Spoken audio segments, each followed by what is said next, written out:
It was the best of times, it was the worst of times. It was the age of wisdom, it was the age of foolishness. It was the epoch of belief, it was the epoch of incredulity. It was the season of light, it was the season of darkness. It was the spring of hope, it was the winter of despair. We had everything before us, we had nothing before us. We were all going direct to heaven, we were all going direct the other way.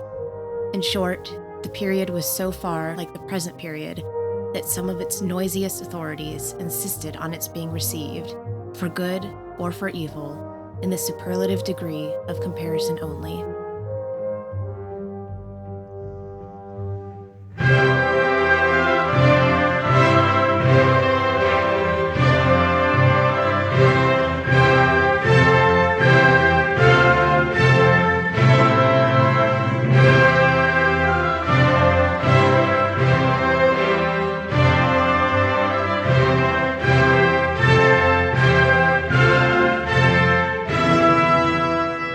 Hello, and welcome to Coming Together, Coming Apart, Episode 7, A Tale of Two Koreas. For Koreans, it was the best of times and it was the worst of times.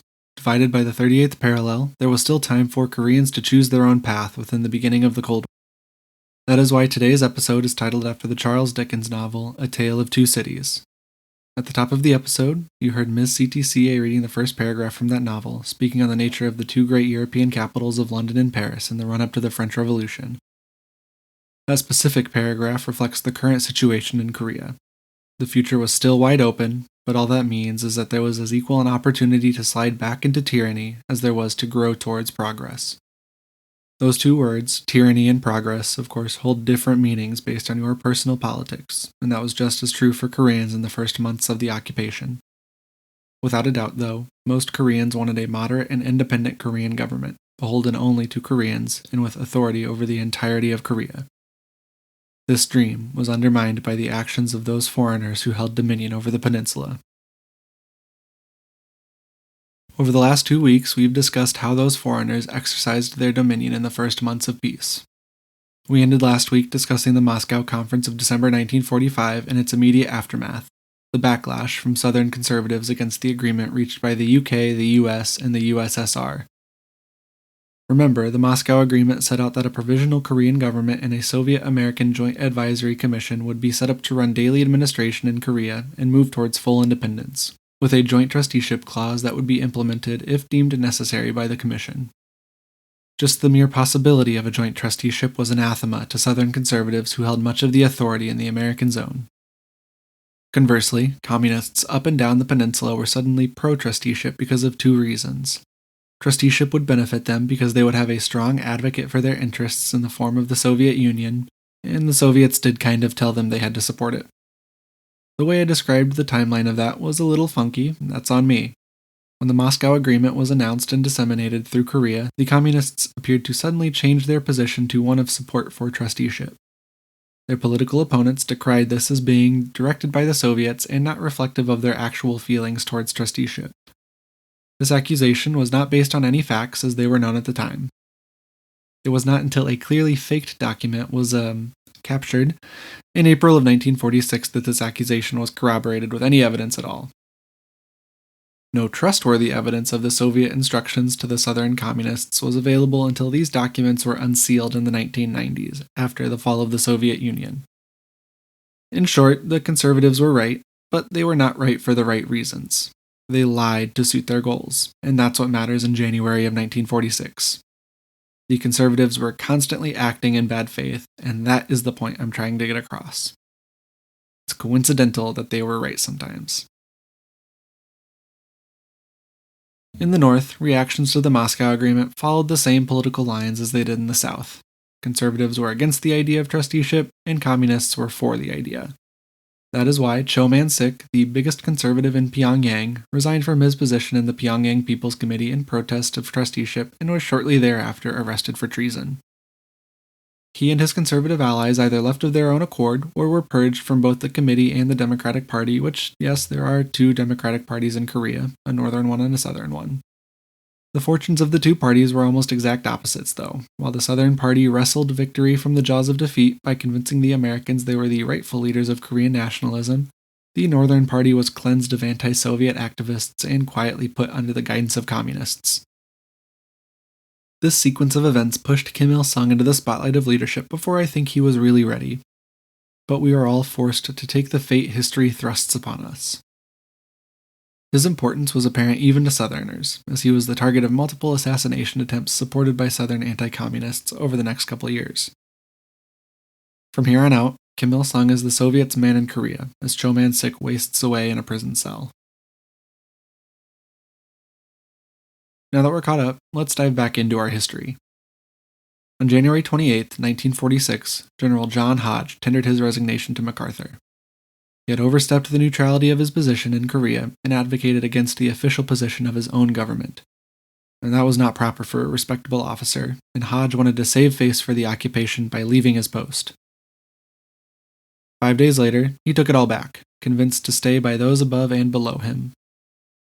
He then took a very paternalistic view that Koreans, were they to govern themselves at this early stage, would clearly fall victim to the allures of communism.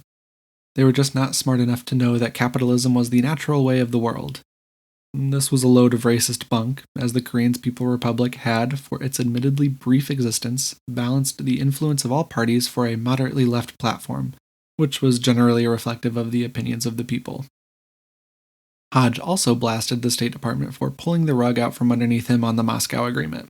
That all of the information he had sent to Washington about the situation in Korea was entirely disregarded, and that Koreans in the South felt betrayed again, given up to Russia instead of Japan. The Moscow Agreement was entirely in line with the long-standing American position on trusteeship, and the hodgepodge's dispatches back home were disregarded because they did not fit with the goals of the State Department. The differences in goals between the State Department and the occupation authorities was disastrous for domestic Koreans. The occupation was very much dominated by a nationalist type of thought, and the state was more internationalist on its perspective towards cooperation with the Soviets in Korea. This conflict hamstrung the American ability to effectively govern in their occupation zone, and would have to be resolved before the opening of the Joint Commission.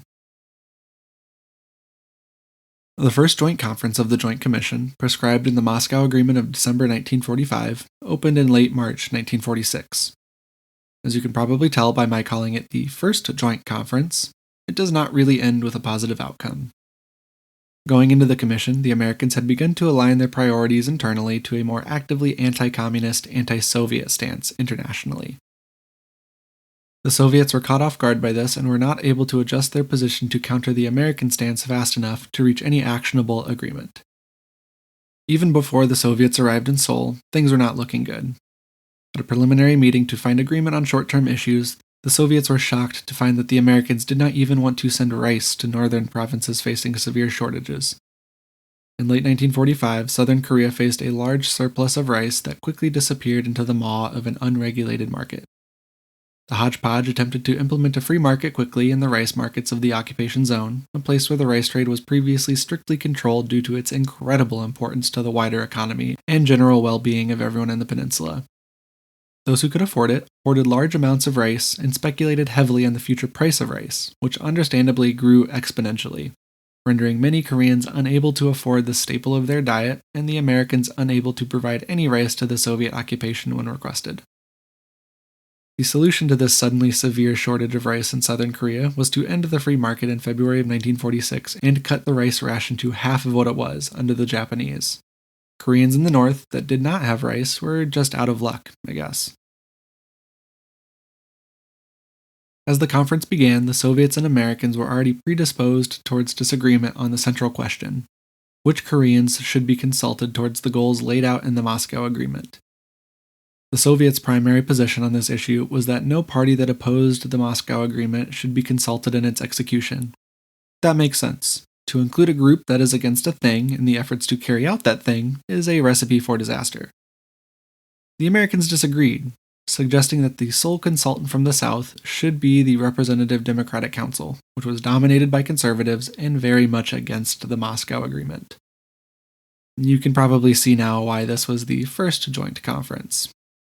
In the first 10 sessions of the Commission, the Americans pushed their plan with the RDC, with the extra caveat that any provisional government selected in consultation with the agreed-upon groups should be proportionally representative of the peninsula. This would give, essentially, the Americans 2/3 of the seats in the provisional government. The Soviets wanted more of an even 50-50 split between North and South. Cummings points out the hypocrisy of the American approach to the negotiations, saying that, quote, had the Soviets proposed a single northern group, the Americans would have charged immediately that it only represented the communists. Yet the Americans proposed exclusive consultation with the RDC, recognized by all American officials to be an organ of the extreme right wing, end quote. The two sides almost agreed to a solution on who to consult, but this broke after the Americans again changed their position and both sides were unwilling to budge on the key point of support for the Moscow Agreement. The first joint conference ended with no progress made in May 1946. The two sides would not formally meet again until the second joint conference in 1947. Before, during, and after the first joint conference, both the Soviets and Americans pushed forward with institutionalization in their respective occupation zones. For every one step the Soviets took, though, the Americans took two. The Americans undertook tremendous efforts to ensure that whatever government took its seat in Seoul would be overtly friendly to the United States. There are two main ways the Americans attempted to build that friendly Korean government, both quite actively and inadvertently undermining the prospects for cooperation with the Soviets in the process. These two main ways are through the public safety and defense mechanisms and political organizations. These two things encompass every effort planned and spontaneous that the Americans undertook in the pre-independence occupation. Although they had no mandate to do so, the Hodgepodge founded the Colonel of a Korean Army in December of 1945. This was a formal army organization, even though it was named the Constabulary, and it provided a place for Korean members of the Imperial Japanese Armed Forces now that they were returning home. It also had the small side benefit of countering all the Korean armies that had formed up before the Americans arrived, like the new preparatory army that was allied with the Korean People's Republic. Like with the National Police, the Hodgepodge was stuck in the trap of needing experienced men to lead the Constabulary, but not wanting to enlist only collaborators. So they compromised and enlisted mostly collaborators. The Constabulary then took on a distinctly Japanese style of combat and training, which pushed the Americans to kind of just let it slide and focus on training new members on things like riot suppression. Leftists saw this new organization as a valuable tool in their growing fight against the conservative-dominated National Police, and deftly inserted themselves throughout the Constabulary, mostly by incorporating NPA divisions into the organization. This would provide a small counterbalance to the National Police, but it was largely ineffective in challenging conservative control of the Korean public safety system, mostly because the conservatives had the Americans on their side. As we've talked about over the last few weeks, conservatives, moderates, and leftists had sorted themselves into various political parties in the first months of the American occupation. The conservatives had taken up the mantle of the Korean Democratic Party, the moderates had taken part in the Korean People's Republic and the People's Party, and the communists had the Korean Communist Party. By far, most Koreans leaned to the left at this point. Conservatives were often traditional elites or Japanese collaborators, usually both, and those two groups were not particularly liked by the average Korean. After the Moscow Conference of 1945, the Americans needed a plan for their side of the negotiations in the Joint Commission. They decided early on in this process that they wanted any future provisional government for Korea to be built around the governmental apparatus they had built over the last half of 1945. That apparatus, of course, was pretty much just the old colonial government, run mostly by conservative Koreans instead of imperial Japanese. They also wanted to present a united front group to the Soviets as the best option to represent the South. The solution for this was to create the Representative Democratic Council. The structure of the RDC was devised by Syngman Rhee, General Hodge, and a close associate of Rhee's, so it is not difficult to guess who these three wanted the group to actually represent. This was done because it was expected that the Soviets would put forth only leftist groups as viable consultees from the North. Groups from the right were needed to balance out the makeup of any provisional government that came out of the Joint Commission. Of the 28 men in the RDC, 24 were conservatives. This skewed composition made the RDC unviable as a representative body in the eyes of the Soviets. In spite of its clear bias and non-viability, Hodge kept the RDC as an advisory body until the end of 1946. Leftists founded the Democratic National Front in response, grouping communists, leftists, and moderates together in protest of the extreme composition of the RDC. The reason the DNF was pushed away from the halls of power is the same reason that all other leftists had been pushed out of power previously. The Americans thought that the leadership of the party was directed and controlled by the Soviets. It was not true, but enough officers in the hodgepodge believed it to be true and only looked at any facts that would support that theory. The two last meaningful efforts to form a coalition of Korean political activists came with the Coalition Committee and the South Korean Interim Legislative Assembly. The Coalition Committee was an effort by Leonard Birch, a young lieutenant handpicked by Hodge, to build an advisory body without the extremists that dominated previous attempts. The first meeting of the Left-Right Coalition Committee was held on July 22, 1946, and actually had an even split of moderates from each side of Korean politics, with 12 members total. From the right were Kim Kyu-sik, An Chae-hong, and Kim Pong-jum, among others. From the left were Yo Eun-young, Kim Won-bong, and Ho Han, among others. It's really impressive how well Birch constructed the membership of this group. Unfortunately for Leonard, that same discerning taste in political leanings left a lot of people on the outside looking in. All those looky-loos viewed the committee as a threat to their ability to gain and maintain power. Political extremism wasn't just a set of ideals, it was a pragmatic avenue towards increased power. The DNF demanded that its members involved in the committee, Yo and Kim from the left, leave their positions in the committee. This, along with consistent police raids against leftists up and down the party hierarchy, pushed Yo to resign from the DNF and pushed the People's Party to vote to merge with the Korean Communist Party. Conservatives also criticized the committee. There just wasn't a crackdown against them for their seditious efforts like there was against leftists. The Coalition Committee ends up being just another footnote in our story, collapsing before it ever really had a chance. One last attempt at moderation was made with the South Korean Interim Legislative Assembly. SKYLA would consist of 90 members, with half appointed by Hodge and half elected. Because the Americans actively kept old colonial laws in place, only taxpayers and landlords could vote. This led to a set of representatives that could barely be called representative and were mostly conservative. It also did not help that the elections were held in October, in the middle of a violent uprising we will discuss in a minute. SKYLA attempted to meet in December, but because Hodge called for new elections in some areas, many members boycotted and a quorum was not reached. All in all, I'm not surprised leftists got angry in late 1946. I would too, if every attempt I made at trying to lead my community was stymied by some foreigner and his Korean friends. Especially once I noticed that those Korean friends were the same guys I saw hanging around the Japanese not too long ago. Which is why, after a year of occupation, peasants in the southern provinces had enough. They were sick and tired of it all and resorted to the only form of communication left: violence. What we now know as the Autumn Harvest Uprisings began on September 23rd in Busan, a city that will be very important in a few weeks. Railroad workers started a general strike, and within a few days it had spread across every province of southern Korea. The railroad strike was natural and not uncommon, but the people's committees who had been consistently ignored or intimidated by the hodgepodge and conservative Koreans seized the opportunity. Little did they know, it would be their last gasp. Workers walked off the job, students refused to attend class, and newspapers printed messages in support of the action. Their demands were simple and understandable: better wages, better working conditions, better housing, yada yada yada. The big one was that they wanted local authority devolved to the people's committees. For the first week, things were nonviolent. Hodge's natural reaction to this was to decry the communists who had led all these honest Koreans away from the light of capitalism. All available evidence shows that these protests and riots were organically led by local Korean leaders in their communities with little inter-province coordination.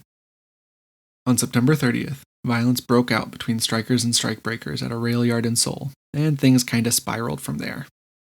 The logic was smart: immobilize the railroads, paralyze any wide-scale response. That's why the hodgepodge made opening the railroads a priority, which they had done by about 45% by October 2nd. One day before, on the 1st of October, the southwestern city of Daegu exploded in violence. Police had killed a young protester, which was all the excuse protesters needed to show the police they meant business. This was not blanket violence. It was specifically directed at those in power to force change on an oppressive system. The violence was driven by genuine grievances about the material state of their lives, and not because of communist agitation as Hodge thought. It was as much an uprising against Japanese colonialism as it was against American occupation. In the eyes of the peasants, there were no differences between the two, except the colors on the flags. The hodgepodge had Daegu back under control by the end of the second, but not before the flames spread through other Korean communities. Police stations all across the country were burned, police officers were killed, their homes ransacked, their weapons stolen. It was not until November that these uprisings were fully stamped out. That could not have been accomplished without the active participation of American personnel and equipment in controlling protesters and locking down key transportation and communication structures. Had the Americans not assisted them, the Korean National Police would have surely collapsed under the weight of the uprising. I cannot stress enough how important American participation was in suppressing the riots. After the autumn harvest uprisings, the peasants were thoroughly intimidated by the police and Americans. The Korean left was thoroughly gutted, and the people's committees in the South were no more. Comparatively speaking, things in the North stayed more or less calm through 1946 and 1947. It did happen under a strong police state, but down south there was a strong police state and open violence. So take your pick. There were some other mirrored parallels between the two occupation zones. People in the South generally leaned to the left, with a not insignificant number of communists living in the American zone. People in the North generally leaned to the right, with a smaller number of communists finding their homes in the Soviet zone. The biggest difference between the two, best that I can tell, is that the Americans broke the people's committees through force, while the Soviets co-opted the committees and used them as the base for governance in their zone. This harnessed any revolutionary energy felt in rural areas, and it gave the Soviets a quick presence in every village of any meaningful size. It really was the best decision they could have made at the time, and the Americans made a big mistake not doing the same. According to Andrei Lankov, there was little anti-Soviet activity in the North besides the occasional spreading of leaflets. If anyone felt like the Soviets were not doing a good job, they obviously could just head south. It wasn't all juniper and roses in northern Korea, though. Hunger was still a major issue, and land reforms kicked up some latent class tensions. Given the alternative, though, the Soviets did not do that bad a job. After Cho's fall from grace, the Soviets implemented the next stage of political development in northern Korea, the North Korean Provisional People's Committee. This committee was pretty much in line with all the other people's committees at the provincial level. It just had a much larger scope of authority, on paper. The Soviet civil administration still did much of the day-to-day administration. The committee was just another way to organize Koreans across the entire Soviet zone. Later that spring, the North Korean Communist Party was established, independent of the Korean Communist Party, giving the Soviets greater oversight of the party office in Pyongyang. The South Korean Party continued to exist, but this was a definite split between Northern Communists and Southern Communists for the time being. There was only one choice for party leadership. Harry Truman. No, it was Kim Il-sung. Finally, in July of 1946, all of the political parties in Northern Korea, including the Communist Party, the Democratic Party, and the short-lived New People's Party, which was made up of communists who had fought alongside the Chinese Communist Party, joined the United Democratic National Front. This super party was common in Soviet satellite states and was controlled by the communists. It allowed the burgeoning state to take a more active role in political organization and oversight. In August, it rebranded to the North Korean Workers' Party and elected to its chairmanship Kim Tu-bong, but not as a meaningful shift in power, just to allay the concerns of his supporters. Kim Il-sung still held the most power of any Korean above the 38th parallel. The biggest material difference between North and South at this time was that the authorities in the North quickly took an active position on land reform. Any land owned by the Japanese, by a landlord, or by a large tract landowner was confiscated and given to peasants by the end of March 1946. The original target date for this was March 1947, so it shows how important this was to the SCA and to the members of the Rural People's Committees.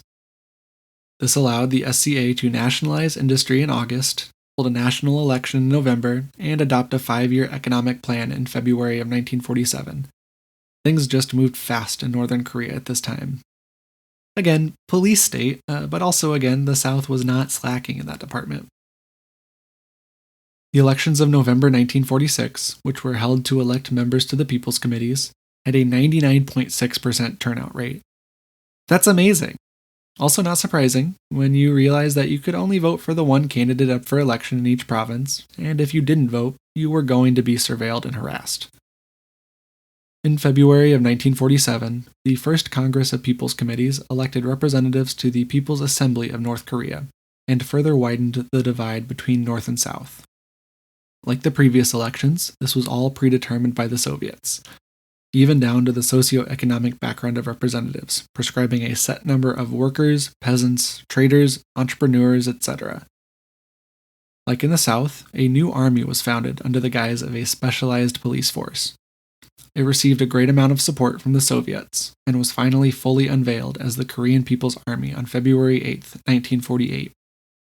North Korean military leadership immediately began drawing up plans to forcibly reunify the peninsula under the leadership of Kim Il-sung. If there is a definitive point in our history where we can say the division of 1945 became permanent, the best candidate for that point is the Second Joint Conference of the Joint Commission. The Second Conference took place from May to October of 1947, and ended the same way the first did, a breakdown between the United States and the Soviet Union. This time, though, the United States had a trump card in its back pocket: the United Nations. The specific details of how it all plays out will be left to next week's discussion on the wider United Nations organization, but the important parts of it are that the Americans proposed a 4-power conference to decide the future of Korea, the Soviets countered by proposing a withdrawal of all foreign troops from the peninsula, and the Americans responded by taking the issue to the UN. At the UN, they asked for and received the United Nations Temporary Commission on Korea. UNTCOC, which I'll try to come up with a better name, was mandated to oversee elections in the entirety of the Korean peninsula. For reasons we will get into next week, UNTCOC observed elections were held in the South alone on May 10, 1948, and the Republic of Korea was officially inaugurated on August 15th that same year. Back in Moscow, on April 24th, General Shtaikov met with Stalin, Second Secretary Andrei Zhdanov, and Foreign Minister Vyacheslav Molotov to discuss Soviet plans for Korea. One of the agreements that came out of this meeting was to hold elections for a fully Korean national government. This government would claim sovereignty over the entire peninsula, but be based in Pyongyang and only have actual sovereignty over the Soviet zone. 4 days later, a constitution was approved by a special session of the People's Assembly. Elections took place in August to fill the Supreme People's Assembly, with 212 elected from the north and 360 from the south, even though they had no authority in the south. That body took their seats on September 2nd, and 1 week later, on September 9th, the Democratic People's Republic of Korea was officially proclaimed. At almost every step of the way leading up to the parallel declarations of statehood in the late summer of 1948, the Americans worked to limit the independence of a Korean-led government, and the Soviets pursued a narrow set of goals in a way that would ultimately spiral out of control. While the division of 1945 is the original sin of Korea, it took 3 years for that division to solidify into the seemingly permanent rift we see today. From this point on, war was inevitable. Both Kim and Ri, who would take up executive leadership of their newly independent countries, would actively advocate for invading their counterpart. Over the next few episodes leading directly into the war, we will see how the international responses to those advocations would shape the onset and course of the war. However, for the next 2 weeks, we are going to take a break from the Korean Peninsula to cover 3 important subjects: the United Nations, the Cold War, and the rise of Communist China. And that's where we'll leave our discussion for now, with 2 new countries born from the ashes of one. If you're on social media, you can find us on Twitter, Instagram, and Facebook as @CTCA Podcast. If you're already following us there, you may have noticed that things are a bit spruced up. Ms. CTCA has been helping me get a better handle on how to properly run a social media page, for which I am very grateful. If you're not on social media, you can find more information, including the references for today's episode, at ctcapodcast.libsyn.com. That's ctcapodcast.libsyn.com. We release new episodes every Tuesday. Please be sure to subscribe on Apple Podcasts, Radio Public, or wherever you listen to podcasts. I am Trevor Owens, and this is Coming Together, Coming Apart. Thank you for listening, and I hope you have an enjoyable week.